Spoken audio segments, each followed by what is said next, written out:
এই দেখুন বন্ধুরা, হয়ে গেছে বকের মাংস। বন্ধুরা দেখুন এখানে কত সুন্দর একটা বক। তো কালকে আমাদের এখানে বৃষ্টি দিয়েছিল, এটা পড়ে গেছে। তো এখন এটাকে কেটে রান্না করা হবে। পেঁয়াজটা ভেজে নিচ্ছে, আলুগুলো দিয়ে দিয়েছে, হলুদ গুঁড়ো দিয়ে দিচ্ছে, আদা রসুন বাটা আর গরম মশলা দিয়ে দিচ্ছে, জিরে গুঁড়ো আর লঙ্কা গুঁড়ো দিয়ে দিচ্ছে, জল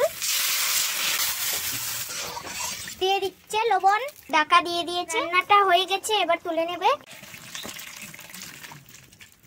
বন্ধুরা দেখতে পাচ্ছ বকের মাংসটা হয়ে গেছে, এই দেখতে পাচ্ছ। আমি কিন্তু কখনো খাইনি আর আজকেও খাবো না, কারণ আমার ঘিন্নে লাগে, অনেক বাজে দেখতে। তো আজকের রেসিপিটা কিরকম লাগলো, আশা করছি ভালো লেগেছে। যদি ভালো লেগে থাকে লাইক শেয়ার কমেন্ট করতে বলবেন না। আমাদের চ্যানেলে যদি নতুন হয়ে থাকেন চ্যানেলটিকে সাবস্ক্রাইব করে দেবেন। আজকের মতো এখানেই, টাটা, বাই বাই।